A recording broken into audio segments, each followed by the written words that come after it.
இந்து மத காவலர்களை வணக்கம். இன்று நம்மளுடைய காணொலியில் புவியின் வரலாறு அதனை பற்றி இன்று உங்களிடம் கலக்கப் போகின்றேன். நமது தமிழ் வாழ்க்கையில் சிறந்த வரலாற்றினை பின்னணியாக கொண்டதுதான் இந்த புவியின் வரலாறு. அந்த வகையிலே தமிழ் மொழி மீது பற்றும் பாசமும் வைத்துள்ள தமிழர்களே, தமிழ் மொழி உலகில் தோன்றிய முதல் பெரும் நிலப்பரப்பான நாவலன் தீவின் நடுப்பகுதியான இளமை மாறாத இளமை முறியாத கண்டத்தின் மனித இனமே தோன்றுவதற்கு முன்பு ஒழிக்கப்பட்ட இம்மண்ணுலகின் மூல மொழி என்பதை பற்றி ஆராய்வதற்கு முன்பு புவி எவ்வாறு தோன்றியது, மொழிகளை பேசும் மனிதன் எவ்வாறு தோன்றினான் என்ற புரிதலும் அறிதலும் இருந்தால்தான் தமிழ் மொழியின் மீது அதன் தோற்றத்தின் தெளிவும் மொழி உணர்வும் மொழியின் மீது நம்பிக்கையும் உருவாகும். நாம் இருக்கும் இந்த பூமி உழவிக் கொண்டிருக்கும் அண்டத்தில் மட்டுமின்றி அளவற்று பறந்து விரிந்து கிடக்கும் இந்த அண்ட பேரண்டம் விரிவெளியிலே உழவிக் கொண்டிருக்கும் 1359 அண்டங்களிலும் அருளாட்சி புரிந்து நமது 15 சித்தர்கள் விடாதிபதிகள் கூறும் பேருண்மையை செய்தினை நம்மோடு தத்துவமாக தத்துவ நாயகமாக தத்துவ வித்தாக வாழ்ந்து வரும் 12வது 15 சித்தர் விடாதிபதியாக குருதேவர் ஞானகுரு சித்தர் அரிசியோகி கருவரார் ஞானாச்சாரியார் அவர்கள் அருளிய வேறு உண்மைகளை இப்போது காண்போம். நாம் விண்வெளியிலே காணுகின்ற கோடிக்கணக்கான விண்மீன்கள் பற்றியும் அவற்றிலுள்ள 27 மின்மீன்கள் தொடர்பாகவும் 12 ராசிகள் தொடர்பாகவும் 9 கோள்கள் தொடர்பாகவும் ஒரு பெரிய நெருப்பு கோளம் சூரியனிலிருந்து பிரிந்து வந்து சுழல ஆரம்பித்தது.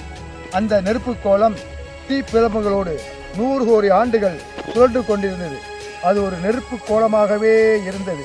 பின்பு தீப்புள்ளம்புகள் அடங்கி வெப்பம் தணிந்து தட்பவெப்ப மாற்று அடிப்படையிலே 100 கோடி ஆண்டுகள் பனிக்கட்டி கோலமாகவே இருந்தது. இப்பனிக்கட்டிகள் உருகி 100 கோடி ஆண்டுகளாக இப்புவி நீர்க்கோளமாக இருந்தது. பிறகு 100 கோடி ஆண்டுகள் கால இடைவெளியிலே நீர் வற்றி சாம்பல் மேடுகளும் பெரிய கற்பாறைகளும் நீர்ப்பரப்பின் மேல் தோன்றின. அந்த தோற்றத்தில் அண்ட பேரண்டங்கள் இருந்த 15 சித்தர்கள் தங்களது துணைவர்களான 18ஆம் படி கற்புகளோடு இந்த மண்ணுலகத்திற்கு வந்தார்கள். தண்ணீர் பரப்புகளிடையே இருந்த இளமை மாறாத இளமை முறியாத 7000 கல் பரப்பளவு உள்ள இளமுறையா கண்டத்திலே குமரி கண்டம் என்னும் த லாஸ்ட் ஆஃப் லெபரியா கான்டினென்ட்டில் வந்து இறங்கினார்கள். அவர்கள் இன்னும் எவ்வளவு காலம் கழித்து இந்த நீர் பரப்புகள் குறையும், பிறப்பு எப்போது மண் தோன்றும், அதன் பிறகு பயிரினங்கள் உயிரினங்கள் தோன்றும் என்பதையெல்லாம் கணக்கிட்டு ஆய்வு நடத்திவிட்டு மீண்டும் அண்ட பேரண்டங்களுக்கு சென்றார்கள். அப்படி சென்றவர்கள் அடிக்கடி இம்மண்ணுலகிற்கு வந்து சென்றார்கள். அப்படி வந்து சென்ற காலத்தில் அவர்கள் பேசிய அவர்களுடைய தாய்மொழிதான் தமிழ் மொழி. எனவேதான் தமிழ் மொழியை பற்றி 14 சித்தர்கள் நூல்களில் கூறும்போது இம்மண்ணுலகில் கல் தோன்றி மண் தோன்றா காலத்திலே ஒழிக்கப்பட்ட, அதாவது பேசப்பட்ட ஒரு மொழிதான் தமிழ் மொழி என்று கூறுகின்றார்கள். இதேதான் கல் தோன்றி மண் தோன்றா காலத்தே வாளோடு முன் தோன்றிய வளர்த்த மூத்த தமிழ் குடி என்பார்கள்.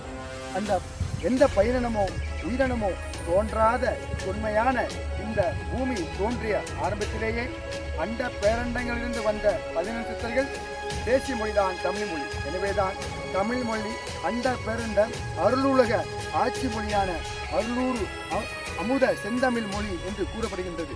இப்பேற்பட்ட அருமையான ஒரு சிறந்த தத்துவத்துக்குரிய சக்திக்கு உரிய ஒரு தமிழ் மொழியை நாம் வைத்திருக்கின்றோம். இந்த நிலையில் நாம் தமிழ் மொழியின் மீது எவ்வளவு தூரம் பாசு வைத்திருக்கின்றோம், பண்பு வைத்திருக்கின்றோம், அன்பு வைத்திருக்கின்றோம் என்று நாம் தெரிந்து கொள்ள வேண்டும்.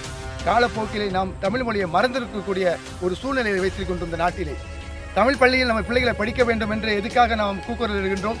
இந்த அருள் பெரும் சக்தி படைத்த ஆண்டவன் அருளிய மொழியை நமக்காக நம்ம இனத்துக்காக ஏன் படிக்கக்கூடாது, ஏன் இருக்கக்கூடாது? இவ்வளோ ஒரு மாபெரும் அருளாற்றல் மிக்க ஒரு மொழி இருக்கின்றது. நமக்காக இறைவனை கொடுத்திருக்கின்றார். அதுவும் ஆதிசிவனார் அண்ட பேரண்டங்களிலிருந்து 14 சித்தர்களோடு வந்து கொடுத்திருக்கின்றார் என்றால் இப்பேற்பட்ட ஒரு தமிழ் மொழியை படிப்பதற்கு நாம் கொடுத்து வைக்க வேண்டாமா? தமிழர்களை நன்று புரிந்து கொள்ளுங்கள். தமிழ் இல்லை என்றால் நாம் இல்லை, இது தெளிவு.